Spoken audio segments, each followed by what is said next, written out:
All right, I think I should be ready. You want me to start? You let me know. Okay. All right, guys. We're here debating. It's going to be the existence of God. It's going to be TJump versus Dr. Jonathon Carroll. Dr. Jonathon Carroll will be doing the affirmative today, so he will be defending the existence of God. It'll be 10-minute openings. Dr. Jonathon Carroll will go first, 10-minute opening. Then if TJ wants to take his 10 minutes, he can take it. If not, that's fine. Then we'll do 40 minutes open discussion, and then we're going to do Q&A at the end. I'm going to give it over to Jonathon to get us started. Jonathon, when you're down to 9 minutes, I will let you know. And so we're going to get it started. All right, go ahead, Jonathon. Okay. My name is Dr. Jonathon Carroll. I'm here defending the existence of a creator, who's most referred to as God. I am, as again, taking the affirmative, and I come presenting a unique stance compared to most others who defend this position.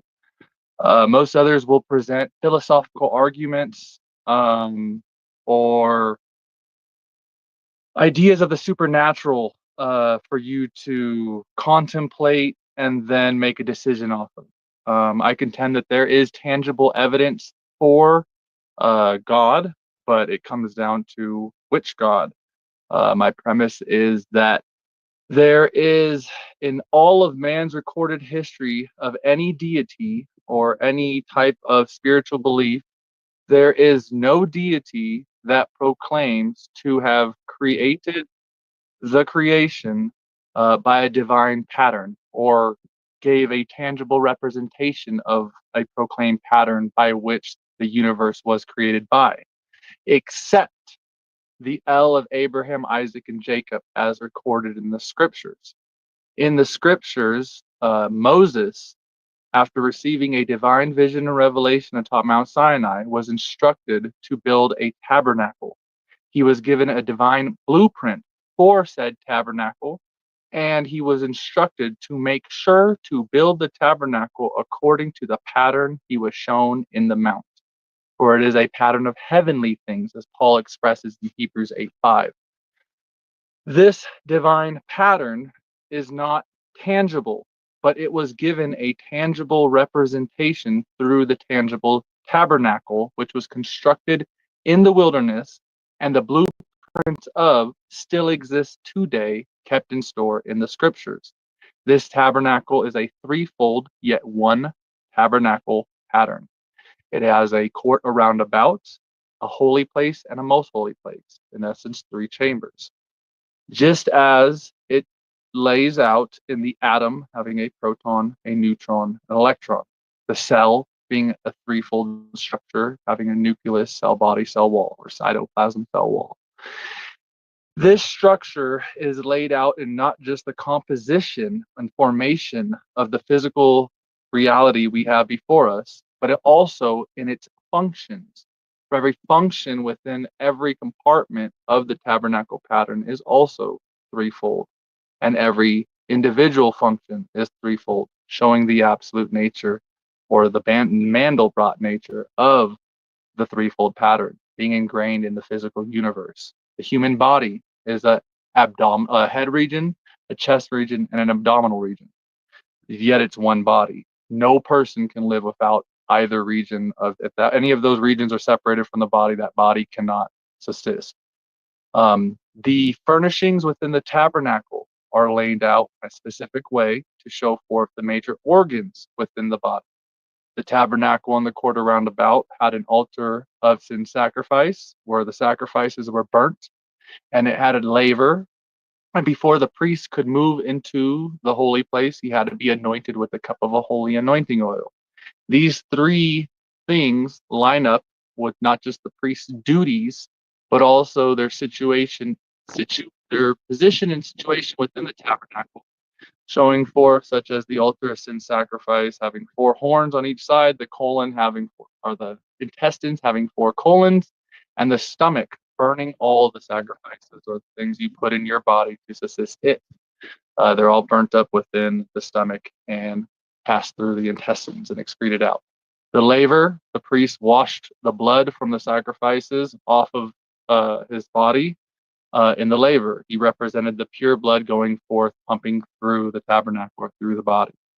The cup of holy anointing oil that he had to be immersed in before he crossed up into the abdominal region or the chest region, the holy place, represents the adrenal gland right below the diaphragm, which send out all the hormones to instruct the body, the functions in the body and what they need to do. The chest region lines up the holy place, as the holy place has the table of shewbread and the seven-branch candlestick and the altar of incense, such as you have the heart and the lungs. Off of the heart, the lobe of the heart, there are 7 main ventricles that come off the heart, pumping blood through the body as the light was lit through the oil in the candlestick to give light into the temple of the tabernacle. The altar of incense had a specific ratio of specific compounds to be burnt upon the altar of incense, just as your lungs take in a specific ratio of elements to bring in oxygen and other things into the body, bring life into the blood.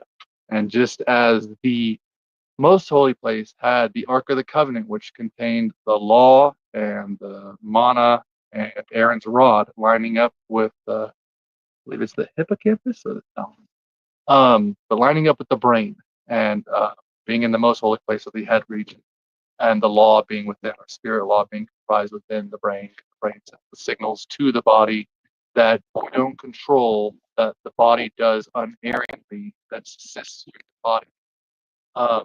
That is a lineup of the tabernacle to the human body, but also said the base pattern that the tabernacle is constructed in is also the base pattern of everything from the microcosm to the macro in this physical universe. Now, that's just a claim, yeah, but this is a claim that holds tangible evidence to verify the claim by. That is a unique position when coming to this discussion of whether or not a deity exists. Because regardless of any preconceived notion, just the fact that in man's recorded history of deities, there is only one proclaimed deity who claims to have created this divine pattern and gave a tangible representation for that pattern. And one can take that pattern and then overlay it in the physical universe and see if it lines up, validating or invalidating the claim of a deity through tangible evidence. Now, I contend that once one investigates the pattern and puts it to the test and validates it, because you won't invalidate it pretty hard. Yeah, I've yet to do it. If you can, hey.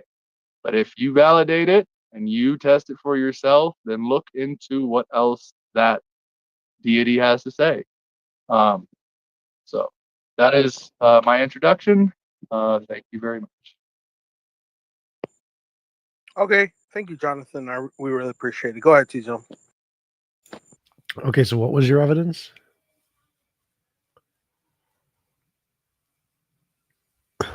I'm just going to skip my opening and jump to questions. What was your evidence? The threefold tangible tabernacle. The tabernacle is a square with another square inside of it. Mm-hmm. And you think this is analogous to mysteries of the universe? It's a threefold tabernacle. It's irrelevant of the shape, that it could be a circle. It could be a circle and a circle and a circle. It's a threefold pattern. The tabernacle is simply a tangible representation of that pattern. That's why I said that the pattern itself is not tangible. It's an intangible pattern being given and shown through a tangible tabernacle. And this pattern is a thing that has 3 subsections. Mm-hmm. And so whoever creates a thing with 3 subsections must have some kind of innate knowledge of the fundamental nature of reality. Nope. It's the pattern is ingrained in our reality. So anything constructed already contains the pattern. It doesn't take a man to be aware of the pattern to construct something by the pattern, because the pattern's already ingrained in reality. It's inescapable. Okay, so how is it evidence if the pattern is already there and it's in everything, and you build any new building, then the pattern's going to be in the new building, right? So that means the building of the tabernacle is literally no different than any other building that's ever been made that also has this pattern in it. But yeah, the building on its basis is just a building. Again, it is a representation of an intangible pattern through a tangible tabernacle. And it's not just the arrangement of its particular area that forms it to be the pattern. The threefold nature shows forth the pattern, but also the workings of each area within the tabernacle show forth the workings within the pattern in that section of the pattern. Okay, so for something to be evidence, it has to be unique to that particular thing. So, like, if I said evidence of the spaghetti monster is that stuff exists, that's not very good evidence because everything exists. So, I need something that specifically indicates why this building is special and not just like every other building. And that is presented with the claim that there is, in man's recorded history, no other deity that presents this pattern as the pattern by which it created the universe, to then evaluate that claim by. So that makes the pattern specific to the claim. Well, so the Egyptian gods have the pattern of the pyramid, and they built pyramids. That's fine.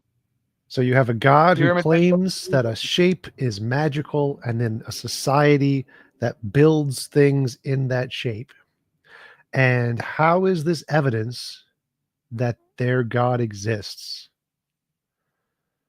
No, you're missing the point on that. It's not that it's evidence of, per se, whether or not something exists. It is evidence on a claim. The claim is that he created by a divine pattern, gave a tangible representation of that pattern. You evaluate that pattern and compare it to the universe. It doesn't matter if it's already in the universe. That's part of the claim. He created the universe according to this pattern. That means the pattern has to be in everything. That itself is an evaluation of validating the claim. All right, let me try a different example. Let's say we've both been alive for a number of years, and every day we see the sun rise. And from that, I'm going to be like, you know what? I'm going to predict that tomorrow the sun is going to rise, and that's going to be evidence of the spaghetti monster. The sun rises tomorrow. That's evidence of the spaghetti monster. Would that convince you? No, that's a general claim. Right, because it's something that everybody already knows and already does. And all I'm doing is taking that thing that's already been there for millions of years and then just slapping a label onto it, right? And that's not good evidence. Again, there is a unique claim of building a tabernacle according to an intangible pattern, and this pattern being the pattern of the universe by which it was created. That is a unique claim. The fact that it's within everything, the sheep herders back then didn't know the composition of a cell. They didn't know an atom was threefold. They didn't know these things were ingrained within reality. They did not. We only found out certain things of the micro within recent time to Atoms know that aren't they're threefold, bodies aren't threefold. And there are lots and lots of other buildings that were threefold way before the square tabernacle. So none of that is evidence. None of that even makes sense. threefold. What? Atoms are threefold. They're proton, neutron, electrons. What is a proton made of? It doesn't matter. The Oh, proton is man. threefold. That's why I said everything within the pattern, even the subsect things, still are designed by the pattern. So a proton is still threefold. So no, there's actually lots of different things. There's not just 3, there's about 9 or so base particles. It's not 3. So some things are 3.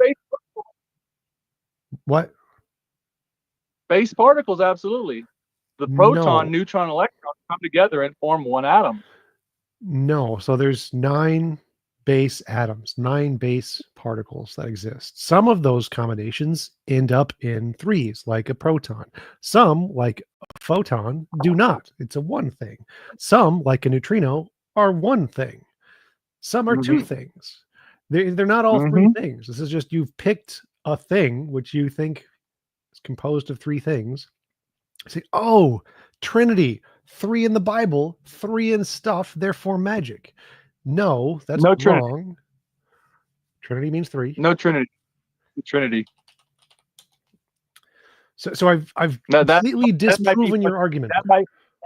That actually might be something that, with preconceived notions of Trinity and Christians pushing Trinity, and I'm not Christian, that might be something that might hinder you from seeing what a threefold yet one tabernacle structure is. It's not something that's the word Trinity. The definition is a state of being 3. It does not necessarily mean Christian God. So, yeah, and I'm not declaring anything be having a state of being 3. It's one Yahweh with 2 manifestations, the metaphysical and the physical. That's the 3. One Yahweh with 2 manifestations. So that's what's being shown in the composition of anything that's threefold. One Yahweh who has 2 manifestations. That's why you have the proton with the neutron. The neutron gives it its weight or shows forth its mass. Even though the proton has a mass, it shows forth up in the number of the neutron. And the electron, through the electron and its connection to valence electrons, are what create our compounds through the gathering together of atoms to form those elements to then bond and make our compounds, which construct the physical universe we have around us. No, your atom is a compound. So it's just another one of the compounds. It is not one of the base things. So, like if I said pizza has 3 parts: bread, sauce, and cheese, that would be stupid because all of those things are composed of lots of different other parts, which are not 3s. And I've just arbitrarily picked this 3 and said I like it to support my argument. So your argument doesn't work. It's just incredibly bad. And if I go, because you said atoms are compounds, yes, they're comprised of different particles to come together. Which are also comprised of different other things. It's atom element compound. That's what the scientific field has for us today for the building blocks of our physical reality. It goes atom, element, proton. Yes, we've discovered other particles that make up the atom. Yeah, you can call it a compound by the definition of a compound, sure. But in the scientific field in chemistry, that's not a compound. Yes, it literally is. Compound is comprised of 2 elements coming together, my man. No, a compound just means 2 things coming together. But that's the base definition of compound, yes. In chemistry, that's not what compound is referring to. Chemistry only refers to things that have chemical interactions. It is not the base nature of all reality.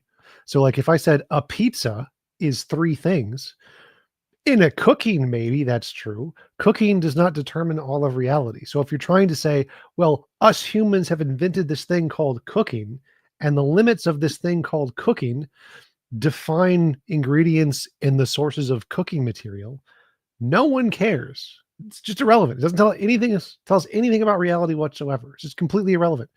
If you wanted to say the fundamental nature of reality is just somehow analogous to God or something, that might be an argument you could make. But choosing a humanly constructed, arbitrary methodology like chemistry, and where we draw the lines between chemistry and physics, which is arbitrary, we made it up, and saying that because we made it up in such a way as this, and that's evidence of your God, is like me saying, well, in Harry Potter, the 6th line says spaghetti and the 8th line says monster, therefore spaghetti monster. It's a very bad argument. So let me give you an example of a good argument. A good argument would be like, I believe in Hinduism because in Hinduism, they predicted the age of the earth 6,000 years before we knew anything about astronomy. And they got it within 5%. They predicted something we didn't know about the future and got it right. That's evidence. You saying they can build a square building that has 3 segments and they use those 3 segments for different stuff, like literally billions of buildings that have come before them in every society of every religious nature, is not evidence of God.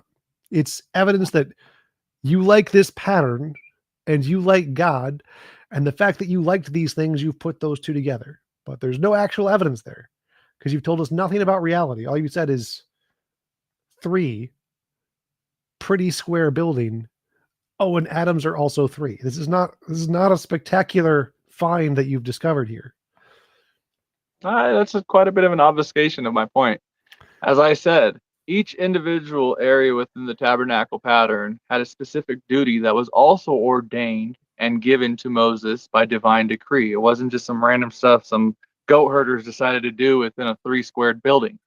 This 3-squared building, this composition of it, and the function of each individual area was divinely ordained. And every single one of the priest duties within each of the chambers of the tabernacle and the artifacts, the furnishings within the tabernacle line up with the physical body in a manner in which there is knowledge of the physical body laid out in the function of the priests and the duties and the furnishings that man did not have medical knowledge of until recently in time. And that record is over 3,000 something years old. There is So absolutely there is no part of the tabernacle that is in any way knowledge of the human body. made. There's absolutely no part of the tabernacle which is in any way analogous to the human body. It's just not a thing. Absolutely is. Please go ahead and demonstrate. I will post an image of a chart for you right here in the side chat, comparing the tabernacle to the human body.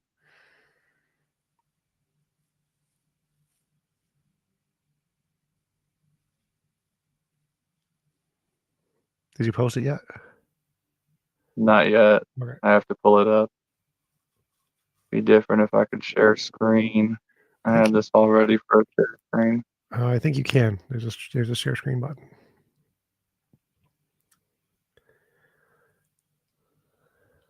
I do not see a share screen. I'm sorry to cut it, but Jonathan, what is your doctorate in? My doctorate comes from the Institute of Divine Metaphysical Research. It's a registered 501c3 with the United States government and a registered school.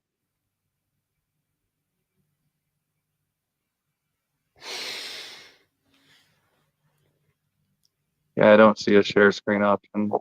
When I hover my mouse over our faces, there's a bunch of little things that pop up: a microphone, a camera, then a screen with a little arrow on it. That's the share screen button, and a music button. Sorry, I had to pull up down the menu bar. Sorry now. Can you see my screen? No, just your face right now. So Oh, your face froze. So maybe it's loading. let me turn my camera off and then try it again. Now I think it's working. Because yeah, share screen it'll pull up a different screen. So now I see it. Okay. This chart right here is a comparison of the human body, the tabernacle of man, to the tabernacle pattern laid out by divine or by divine ordinance. Each of the furnishings within the tabernacle line up with the major organs in the human body within the regions they're situated in. Now, the kidneys and liver are shown by the laver because the laver was to wash the blood off the priest. And the main functions of the kidney and liver are to purify the blood. But as I said, the 4 colons lining up with the 4 horns that they had to sprinkle blood upon and the altar where the sacrifice was burnt upon, correlating with your stomach and your intestines. Where is the appendix? The major organs in the So body. it's not there. So it's just not Your there. appendix. It is actually. It's actually very useful. You can have your appendix removed and live.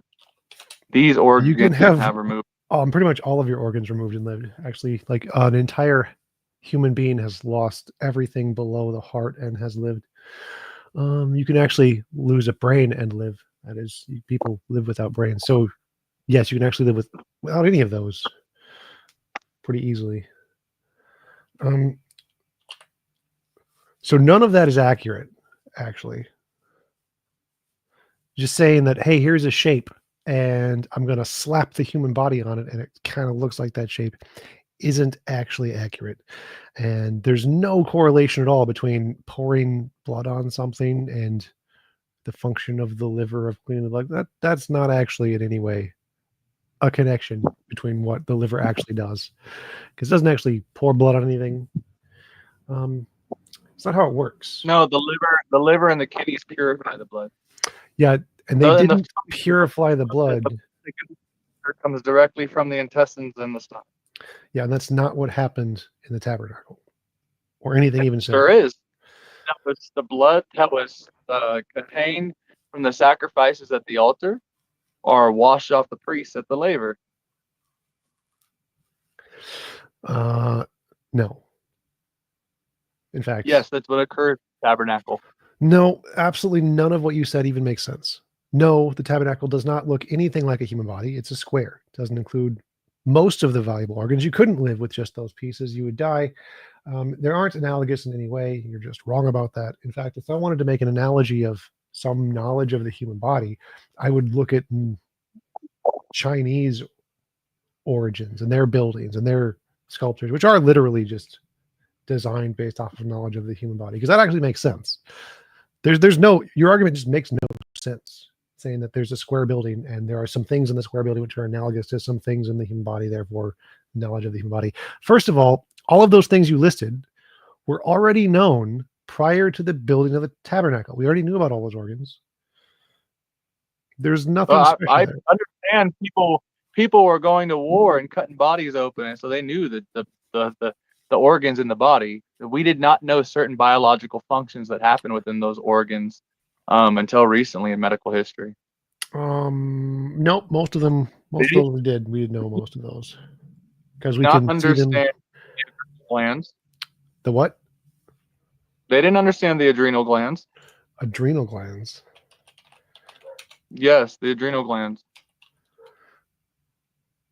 What is this relevant They to? sit right up the diaphragm. They secrete some of the major hormones that give the body instructions on what to do. And what do you think the analogy to the tabernacle of that is?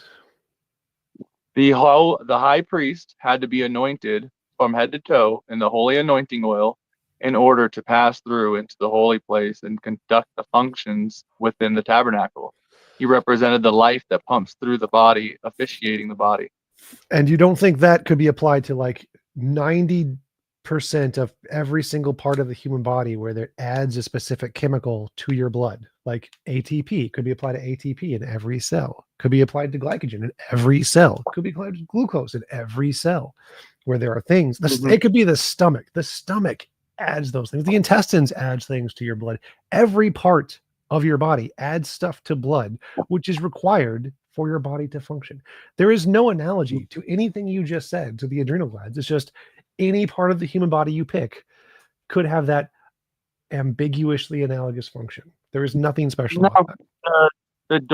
There was a door that separates the court roundabout from the holy place, representing the diaphragm, how there's a veil between your abdominal cavity and your chest cavity. You mean like an artery or a valve in the heart or any of the organelle systems that literally do exactly that to any single organ. You're just taking generic things that are in literally every building and then saying, oh, there's a barrier. Oh, there's also barriers in the human body. Oh, there's liquids. Oh, there's liquids in the human body. This is not miraculous. There's nothing magical about this. That is why I said every individual thing within the tabernacle or within the pattern, anything situated within the pattern is also patterned after the pattern. So yes, you could say, oh, well, look at this valve in the heart, the singular valve in the heart. Look, it's comprised threefold. Absolutely. Everything from the microcosm to the macro contains the pattern, shows forth the pattern. Every single thing in the universe. You're just pointing out the validity of the claim. Now, I'm not saying that should make you believe in God or anything. No, you're just validating a claim. So if every single building is equally as analogous to the human body, then every single religion and every single God who commanded they build a building is also equally analogous to the human body. No, that's where again I point out the tabernacle itself is constructed. It's laid out in the threefold pattern, but it's also laid out to show the workmanship of the human body. It's not that the tabernacle itself is the human body, and that's not what I'm pointing out. That's why I can say everything within the human body, all the small parts, even show forth the pattern, because the pattern itself is intangible. It's being represented through a tangible tabernacle. Its functions within each area of the tabernacle correlate to the playing out of each step within the pattern. That is shown forth through the composition and the function of everything that's made according to the pattern and its individual sphere or realm of the pattern. Like whether it's the cell. The cell has a nucleus, cell body, cell wall. The nucleus, the DNA, cannot be violated. It's the dogma of biology. Nothing works backwards in the DNA. The DNA is secure and is pure state in the nucleus. Now, what Well, the that's not DNA is true at copied. all, but okay. Well, the DNA is then copied, and all of the information of the DNA and what's supposed to go on in the cell is made manifest once that information's copied over, and those things are produced within the cell. And those things have a specific function. They don't violate that function. They don't go outside of their function. I actually That's do what all the occurs. time, but okay. I'll say it again. They do that all the time, actually. It's literally, Nothing violates its origin. It has to be twisted first. yeah, that's called a mutation. It happens when you stand in the It has sun. to be twisted. Yes, it has to be mutated. It has to be twisted. It has to be convoluted, contorted. Yeah, which means they don't always do the function because it changes, because that's just how it happens. It doesn't No, happen that's perfectly. not doing the function. The only way it can violate its function is by being contorted. That's it. It will not violate the No. function purity of its base state. Will not. It literally does that in its base state. Like literally, when cells divide, there are changes every single time. It's called evolution. It's a The thing. DNA never changes. What have you ever heard The of a DNA never changes. have you ever heard of a ERV? Have you heard of the dogma of biology? No, I've never heard of a dogma in biology. No, it's called the dogma of biology. I've It's never that heard of it. nothing No.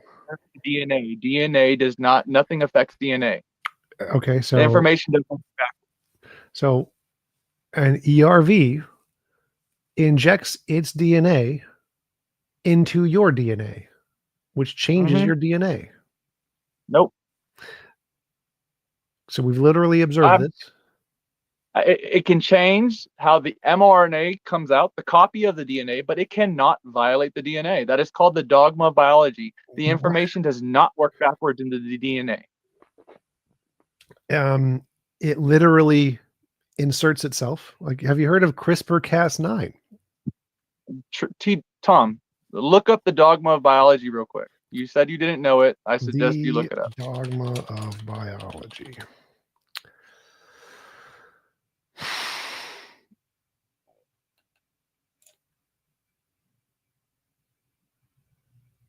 Says once information is passed into a protein, it cannot get out again. What does this have to do with anything you just said? Information doesn't work in reverse and with DNA. Okay, that is Can't not cross back anywhere through in anything in this entire document.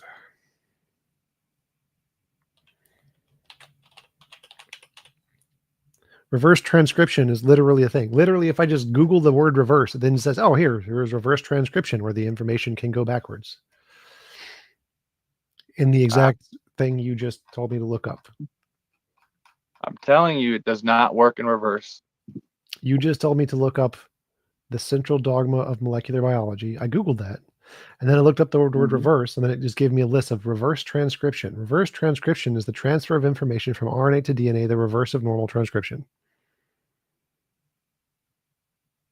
This is known to occur in cases of retroviruses, which, you know, the thing I literally just said, ERVs, endogenous retroviruses, where the thing you said didn't happen, change in the DNA. I was saying it did happen because of this thing called ERVs. And then the site you just told me to look up just told me, oh, hey, look, in the case of retroviruses, like the thing I told you about, it does exactly the thing I said it was doing when you told me to look it up. No, I'm aware of some of the information that has come out since COVID and the COVID supposed science, this vaccine, this has and the nothing to do with fear COVID. everybody has of manipulating the DNA. But this is a long-held scientific fact that nothing can manipulate the DNA. This has nothing to do with COVID. And I literally just listed something that did, called a retrovirus, an endogenous retrovirus. Also CRISPR-Cas9, CRISPR, things that affect the DNA. Also radiation affects the DNA. Also mutation affects the DNA. DNA changes literally all the time. That's why your DNA is different from your father's DNA, because it changes. Literally what it does. Yeah, you develop your own unique DNA. And how did that happen?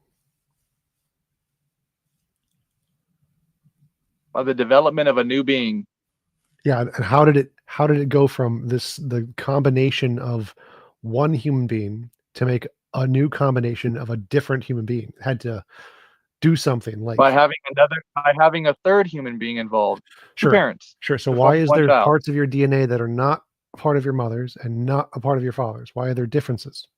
That the DNA is copying itself in that one being in your father. It's copying itself in one way and in the mother. And when the new being is formed, those two strands make a new strand.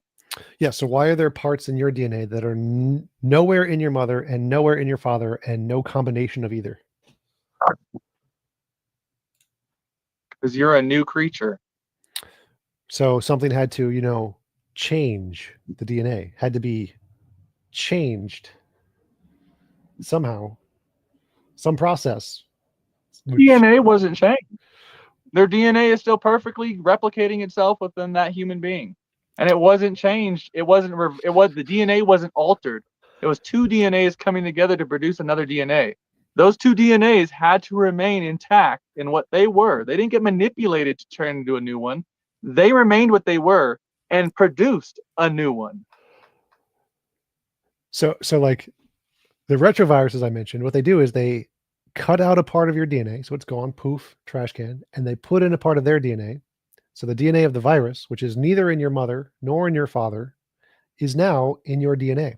Now, if this is the case, hypothetically, let's assume this is a thought experiment, that a retrovirus can insert its DNA into your cells, then when you have kids, if the retrovirus's DNA gets copied into their genes, you will be able to find this retrovirus DNA in your kids and your grandkids and your great grandkids, but you'll never be able to find it in your parents because it happened in you. This is called an endogenous retrovirus, and we've literally demonstrated this exists in a lab. So we know for a fact DNA does change all the time in every cell. So again, that would be the same instance of a mother and a father producing new DNA. The retrovirus had its own DNA. You had your own DNA. And a new DNA was produced that contained strands of both DNA. It's like the reproduction system happening right within the cells. Sure. And then there are lots of other mechanisms that change it randomly called mutation. But again, the original DNA is not defiled. It's two DNAs coming together to produce a new DNA. Right. And that means that the original is now different. The original is still the same as what it was. No. It's a different DNA. So if we had a different DNA, and our parents had a different DNA, and our grandparents had a different DNA, and we keep going back, and it's always different. It's always different. Then eventually we're going to come to something that's not even human. We're going to come to like an ape, a hominid. And then before that, it's going to be like a type of mammal, like a marmot. And before that, it's going to be like a lizard. And then before that, it's going to be a fish.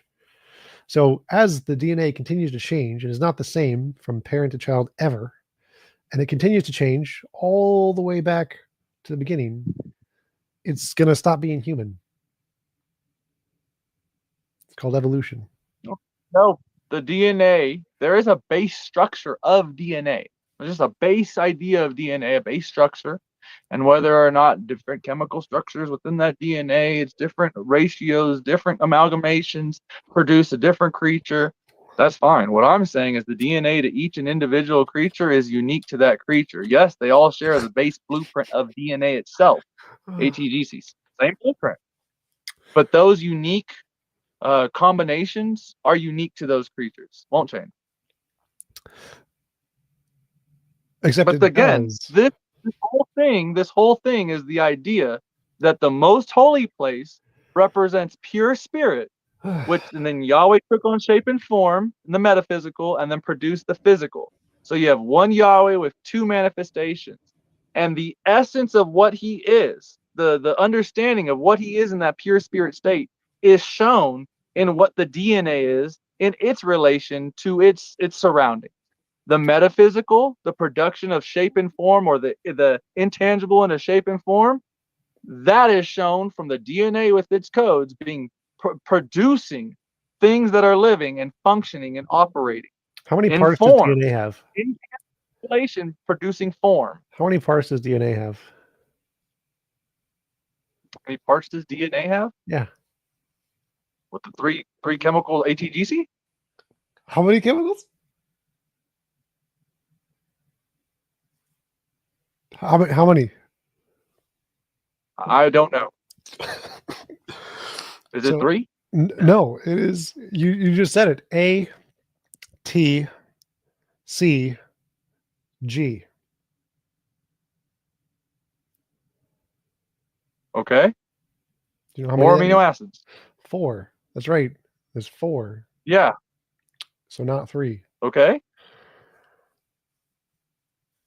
What of it? Nothing. All right, I'm ready to go to the Q&A. Frank, whenever. No, you think that's a got you, but you're evaluating again the number 3. I keep saying an intangible pattern made tangible, and then you're trying to find 3. It's like within the pattern, there's a 4 as well. That's the manifestation of the pattern fully.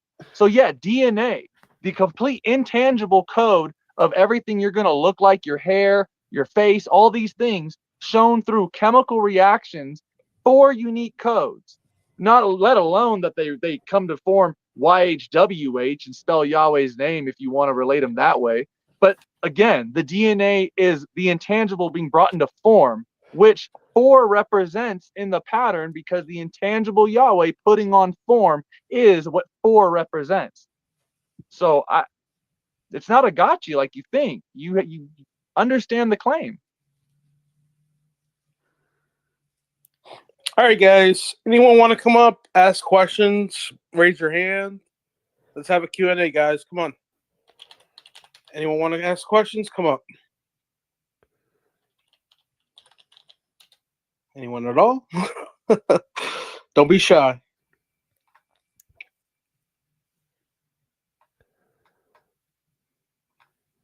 Can you guys hear me?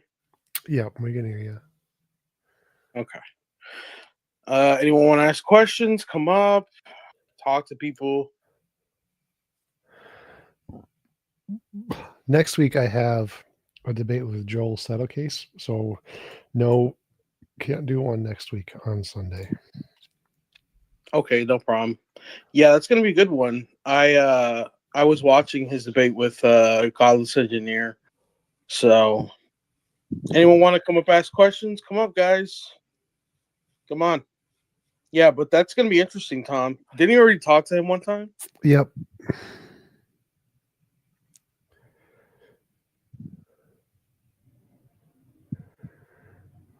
Go ahead, Philip. Oh, hello. I was wondering how your epistemology deals with the problem of induction, because I take it sound that terrible, never Philip. testable. Philip, you sound terrible. Your mic is Wow. making lots of background noise. I'm at a cafe, sorry. Is it better now? No idea.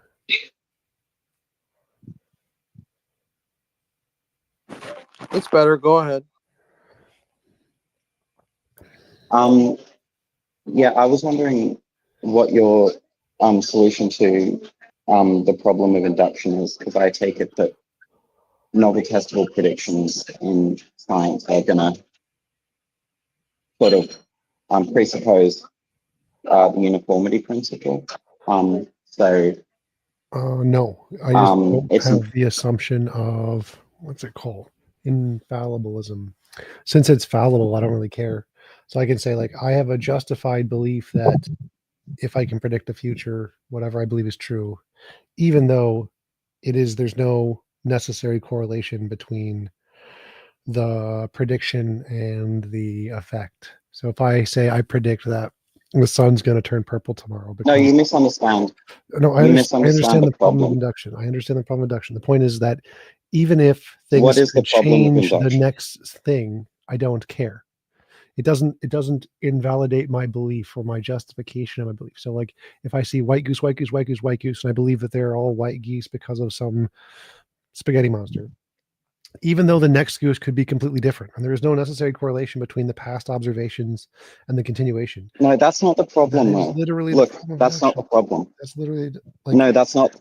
I understand the No, problem. look. You aren't understanding the answer. The answer is I don't care. Can I speak for a No, second? no. I'm answering your question.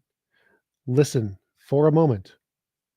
So, the problem of induction is the idea that there is anything that you see in the present doesn't necessarily indicate that the future will continue to be that way indefinitely or in any instance. No, that's not. That No, is look, literally it. that's not the problem. That's No, literally it. look, that's one part. That's one part of the problem, right? It's every But single part of the If problem. Hume's problem, look, if Hume's argument goes through, it's not that inductive inferences provide some justification, even though it could be different. It's that inductive inferences provide no justification at all for Literally does believing not that in any way the change past. any part of my answer, which is literally the same answer. No, but it does. Look, the point is that if Hume's problem goes through, right, you dropping a pencil and it falls to the floor 10 times gives you no justification for Again, I thinking don't care. That that has you no dropping the difference pencil. to my answer. It makes zero difference. I was literally answering this question from the very first question. I do not care.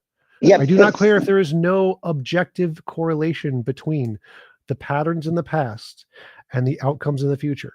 That does not change my justification. I am still justified. I may have a justified false belief, but my justification is still there. I don't care. yeah, So- but if Hume's problem goes through, then he's denying that you have any justification, right? No, so again, That's what everyone that's the part that misunderstands. I don't care about. That part is already solved because I just grant infallibilism. I can just say I could have a justified No, false it's not. belief. Look, it's not about you having infallible justification. It's saying Hume's is saying you have no justification, Again, not even a little bit, I already right? answered that. I don't care. I'm not using induction as the justification. I can just grant I don't care if if it's all make believe in my head and there is no induction at all.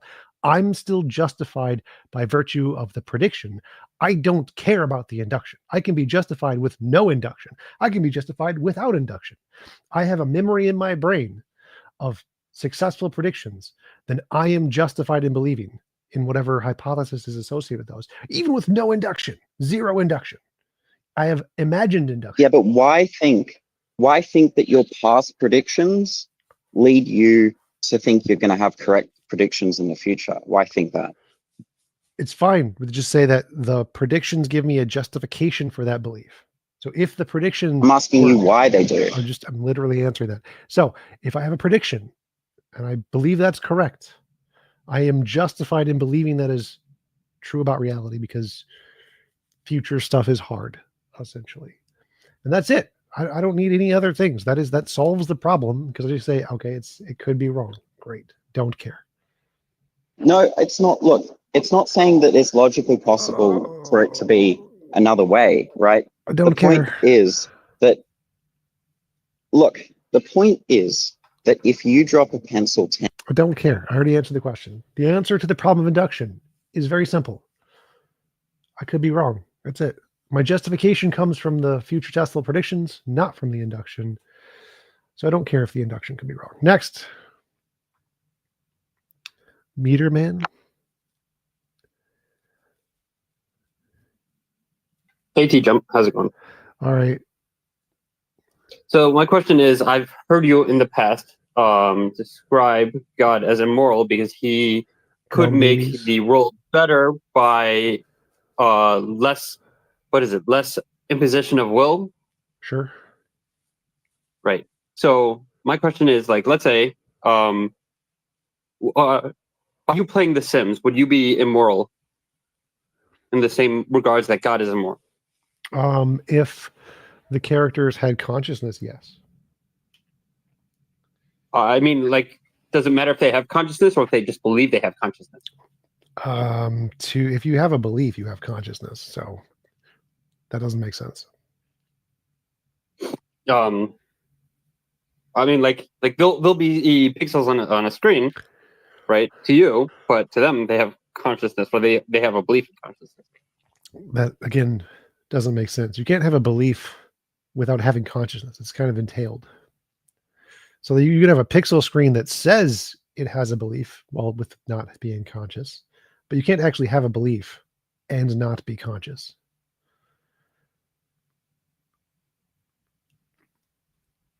Okay. Like even if so the programmer writes into the code that these things have some form of consciousness, and or at least to the point where you believe that they have consciousness, and they believe that these AI bits have consciousness. Is it now immoral to play that game of Sims? Yeah, if they're conscious agents and I'm toying with them, yes, it's immoral. Would you still play it? Maybe. I mean, I'm not a moral person, so I don't claim to be moral because I eat bacon. But killing animals is immoral, and so I'm happy to admit that I'm immoral.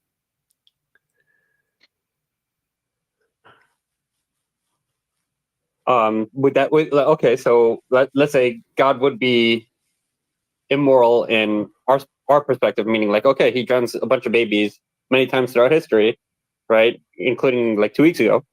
But for his realm, like, yeah, it's kind of immoral, right, meaning like he killed babies in our world, but like we're just like such a low life being, like he's the author of our story and he's just writing the story with like grotesque terrible events, right? But our morality isn't even his scope. So like, yeah, technically to us, he's definitely immoral, but to him, like, it's like not even eating bacon. It's more like eating fake bacon. Well, so you just admitted he's immoral. Well, to us, yes. Well, no. But So there's no storyteller or as a to game designer, us. My view is objective morality, which means it's true from all perspectives. There's no his perspective and our perspective. It's objective truth. There's no perspective difference. If it's based on a perspective, it's subjective morality. So my view is objective morality, that is true in all cases. okay. And it's not like our goal is to be more moral, but not absolute moral. I mean, our goal would be to be perfectly moral, sure. I mean, I don't think our goal would be perfectly moral, because like if so, then you'd probably like put out bacon, but you'd probably rather like be more moral, at least in regards to humans, than to animals. Oh, I just don't care. So I think that killing pigs is immoral in the same sense as killing humans who have mental handicaps to make them as intellectually capable as pigs. So I think that there are humans who are equally as intellectually capable as pigs because of mental retardation or whatever, and killing both of those was equally as bad. Oh, I see it as the other way around, right? We grant we grant humans like this right to be alive because we don't want to be killed. Now we grant that even to the weakest of us, so that way we just don't have to do like the Loki's wager or whatever for humans. But we could care less about things that aren't our species, where we can't have the gentleman's agreement. You don't kill us and we don't kill you, kind of thing. Well, it's pragmatically why we do it, but most people pretty typically agree that it's just wrong to kill conscious agents ever. We just do it because we're human.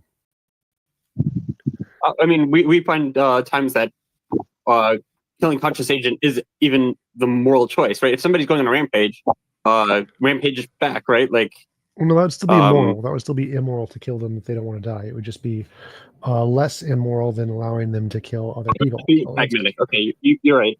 A moral example would be is like if someone's suffering a great deal and they want to die, and you kill them because they consented and asked for it, then that would be a moral way to kill someone. I mean, I assume that you believe in some form of euthanasia. Like, if somebody can't be arbiter for themselves, right? Their parent, their family, their whoever the next of kin should be able to make the moral judgments with their best benefit. Yeah, if you are unable to consent, like because of mental handicap or you're just not old enough or whatever, yes, you don't get authority over your actions.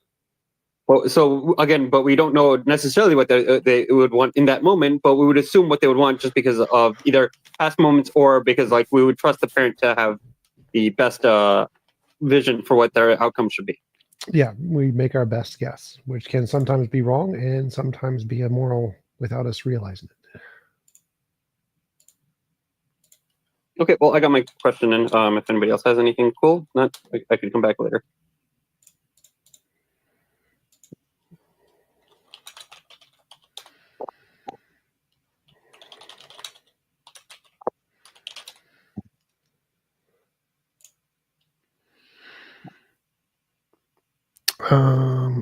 Yada asked, where is Dr. Jonathon Carroll? He is the Yahweh is King, the floating head with the dog behind him. Oh yeah, I'm right here. Sitting here. Hey Tom, when is the debate with Joel? 7 p.m. next Sunday. Okay, perfect. Is it going to be on a server or is it going to be on your channel? It's going to be on his live stream thingy, and I'm going to stream it from there. Do the split screen stream thing. Okay, cool. Actually, I have a question for Yahweh. I'm assuming you're a religious Jew. No.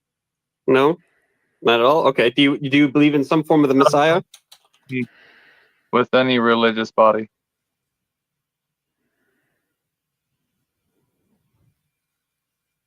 Can you repeat that? I'm not affiliated with any religious organization. But you believe that, or at least in this scope, you were saying that Yahweh is the true God. Yeah, absolutely. Yahweh is the true L of this universe. Okay. See, I come with the gospel that you are Yahweh, that you are Yahweh manifested in the flesh. Whether you know it or not, that's who you are. That's who everyone is. I mean, I used to be like an Orthodox Jew, but I've like come to realize like at least how Yahweh is depicted in the Old Testament. He's either truly a monster or quite a liar who's like self-absorbed. So I had like a short stint where I was atheist, and then now I'm pantheist, just to kind of get rid of the whole argument. But it's not like that we're part of Yahweh. It's just that we're all part of God, because like if God created the universe and you can't create anything from nothing, then we're just like a little piece of God. So essentially, we're all God in the same way Jesus would be, and the same way a piece of people would be. Yes, absolutely. It's Yahweh is spirit. Spirit is the ultimate source, substance, limits, bounds of this reality of all things. Yahweh took upon himself a shape and form, and after he formed that form and created the angels, and after the fall of the third of the angels, the physical creation was formed, and Yahweh stepped into it. Adam is Yahweh in the flesh. Wait, you Eve actually is believe in the fall of the angels, but you don't believe in Yahweh as like the actual God? Say that again. Like you believe in the fall of the angels, but you don't believe in the religion of said God.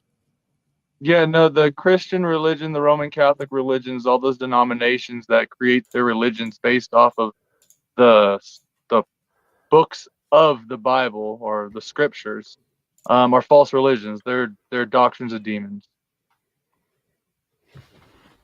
Okay, so just so I'm not like putting words in your mouth, humans have discovered some aspects, and we're gonna all call that Yahweh, but they wrote down these things and include some of their stories, and they perverted it so that they could get people to follow them, but they just scratched the surface of Yahweh, but 90% of it's garbage.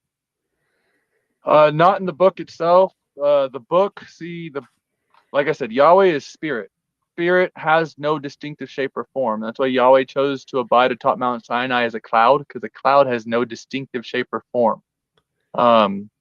representing an intangible or abstract nature. Yahweh taking on shape and form. That shape and form is that is the actual pattern. The tangible representation of that pattern, again, is the tabernacle. But in that shape and form, he stepped into the physical creation. Now, every time he has appeared to a man, it has been in that shape and form. This is a fact of the scriptures that people do not understand. Every book in the scriptures, the first 5 books of Moses received a divine vision revelation. The first one he had was at the burning bush, where everybody's familiar with. He again went up atop Mount Sinai and was within the cloud for 6 days. That 6 days of vision he recorded as the 6 days in Genesis, but people have a rendering that is the creation of this world over 6 days. No, this was created instantaneously. But again, pointing back to everything being a part of God and whatnot, you're right. Yahweh is spirit. Spirit is the ultimate source, substance, limits, and bounds. For him to be the ultimate source, substance, limits, and bounds, there cannot be a thing called nothingness that exists beside him for him to pull from and then create. For him to pull from nothingness and create things would mean that there's a place he doesn't exist that he pulled from to make things. That can't be with the rationale that he is the ultimate source, substance, limits, and bounds. Also, you, human beings, are, you could say, the pinnacle manifestation of Yahweh in the physical creation. There's nothing in this creation that's telling you what you are. You're out there declaring what the grass is and what the sky is and what this is and what that is. Yes, the creation declares what it is by being that, but you're the one that has the pinnacle intelligence to identify it and declare it, showing forth that you are Yahweh manifested in the flesh. So wait, just like I'm confused. Did people actually speak to Yahweh or not? They spoke to Yahweh in shape and form. He appeared to them as Elohim in all the books of the prophets and Moses. Moses, Exodus 24, 9 and 10 is where it says Moses, Aaron, Nadab, and Abihu and the 70 elders of Israel went atop Mount Sinai and saw the Elohim of Israel. He had under his feet a paved work of sapphire stone. He stretched out his arms against them, and they saw the clearness of heaven, the clearness of heaven in his body. And they did eat and drink, meaning they received spiritual understanding by understanding that was Yahweh in shape and form. But no one has seen Yahweh because Yahweh is pure spirit. But Yahweh took on a shape and form and presented himself in that form. All the books of the prophets, because the law and the prophets make up the Old Testament, they're all records of this form appearing to a man and them writing down what that form showed them and said to them. Whether they understood it or not, they just wrote down what they had seen and heard by this form. And that is what you have a collection of as the Old Testament, called the Old Testament. Socrates fan, I think, had a question, and then I'm going to head out because it is 9 o'clock.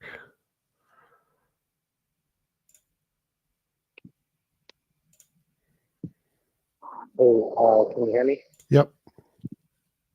Hey, so I emailed you maybe a few weeks ago, and I appreciate that you responded. I was basically putting forward a self-defeat argument against evolution. I don't know if you remember, but I remember one of the ways you responded was basically, well, even if we grant the first premise, we could still object to the rest of it because, right, we could have these other reasons to still expect, right, through science and reliable testable predictions or something that we're getting at the truth.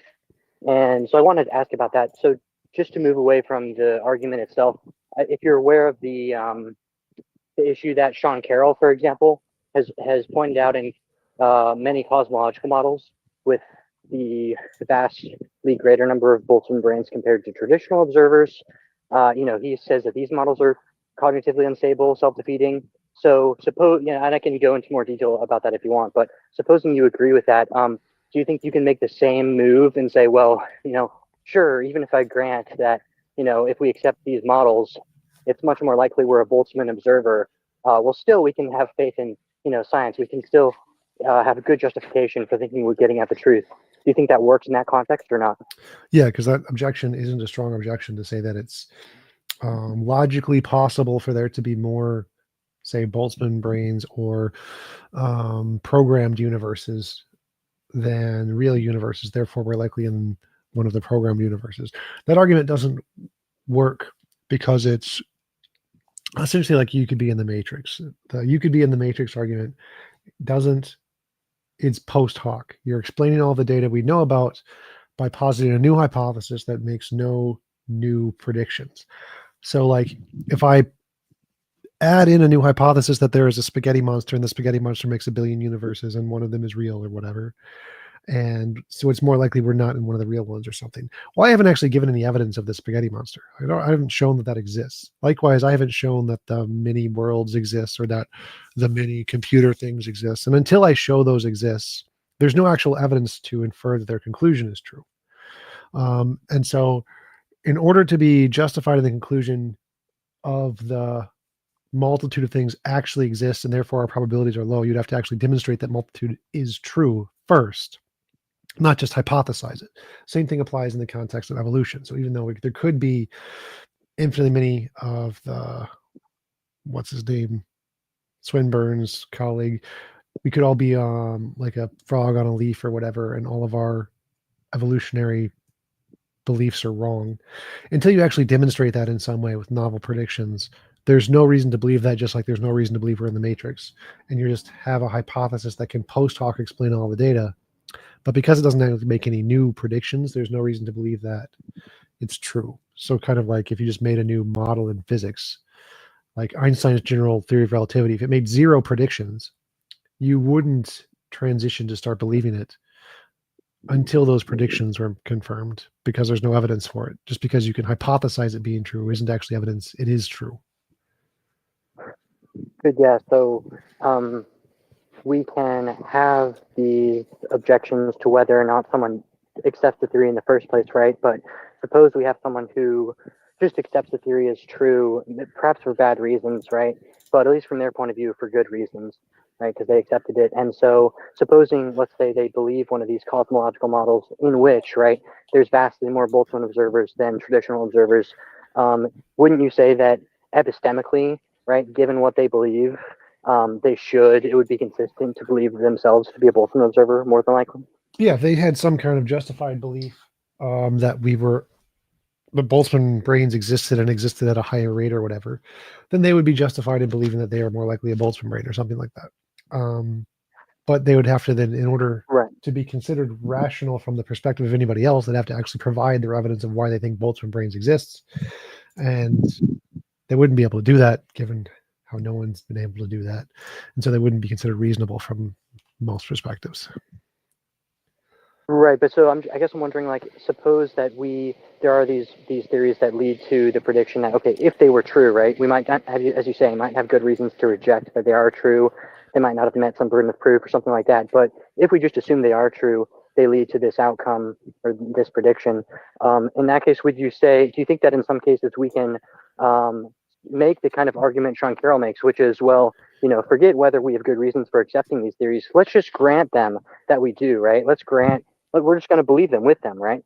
But he says, well, then we find them to be self-defeating, and therefore unworthy of serious consideration, at least for candidates to be candidates for scientific theories.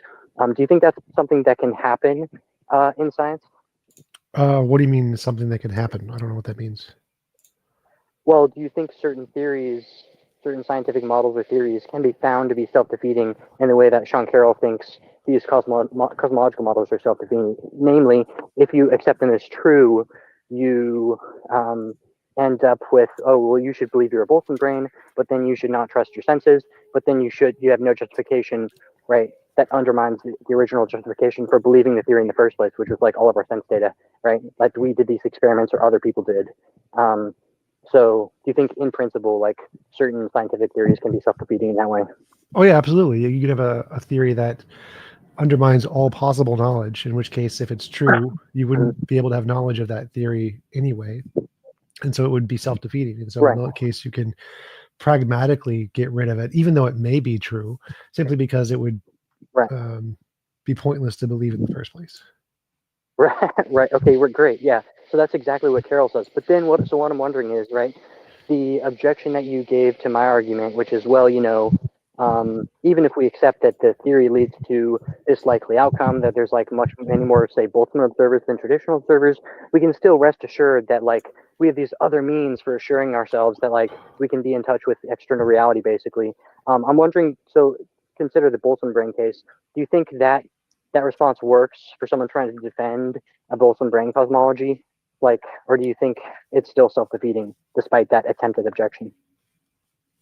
It would still be self-defeating because they wouldn't have those other reasons that I was talking about. The other reasons would be like novel predictions, future testable predictions, repeatability, science, that kind of stuff.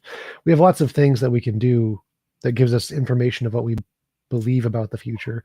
Boltzmann brains wouldn't be able to provide that, which is why it's self-defeating. If something in the Boltzmann brain hypothesis was able to make novel predictions, and so even if it was self-defeating at the initial stage, it then could later then make predictions or some kind, then it would no longer be self-defeating. And it would be like, oh, this hypothesis you can do something with. And so the only reason it's self-defeating is because it would prevent it from having those other reasons like novel predictions or methodological reasons. Good, great. So, but then it seems to me like at least many people would say that, well, even that, those like supposed justifications, like, oh, look, we did the repeatable testable experiment, that itself, like trying to point to that as evidence, would itself get defeated by the original idea that, well, you're just a Boltzmann brain, right? And Boltzmann brains more than likely are going to have impressions of having done these experiments and impressions of reliable, whatever connections between the hypothesis and outcomes or whatever, right? But it's all fake, like more than likely, right? So like, how would that serve as an actual justification in your view, if you actually think of yourself as a Boltzmann observer? Well, so there's two things there. If you're a Boltzmann observer, it wouldn't be a justification. But so there's two perspectives. The one, you're a Boltzmann brain, one, you're not a Boltzmann brain. If you believe in the Boltzmann brain hypothesis, no predictions would ever be evidence. Nothing would ever be evidence. That's why it's self-defeating, because Right. anything you see would just be fit into the Boltzmann brain hypothesis. Right. Which means it has no future application ability. Can't do anything. Our perspective, which is that future testable predictions work, and we can make inferences about the future and then do stuff like make money or buy money in the stock market or whatever, and then build things and go to the moon. Those seem to work because there's future application.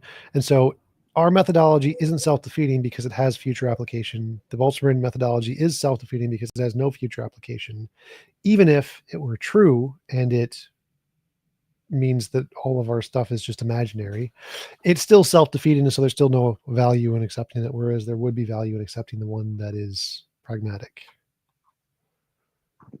Awesome. Well, you've been very generous with your time. Maybe just one final follow-up question, and then maybe I'll just try to catch you another time or pay for us to have a longer discussion, because this has been great so far. But if I could just add one final follow-up question. I'm Sure. curious to you. So Sean Carroll, in his paper, Why Boltzmann Brains Are Bad, he's very against a certain type of way of arguing against the Boltzmann brain cosmologies that other people are inclined to, which goes as follows. Well, we know, right? We know we're not Boltzmann brains. We know we have knowledge of the external world. And therefore, right, these models that predict they're like empirically ruled out, basically, or like very nearly ruled out. Because like, well, look, it predicts we're Boltzmann brains. We know we're not Boltzmann brains.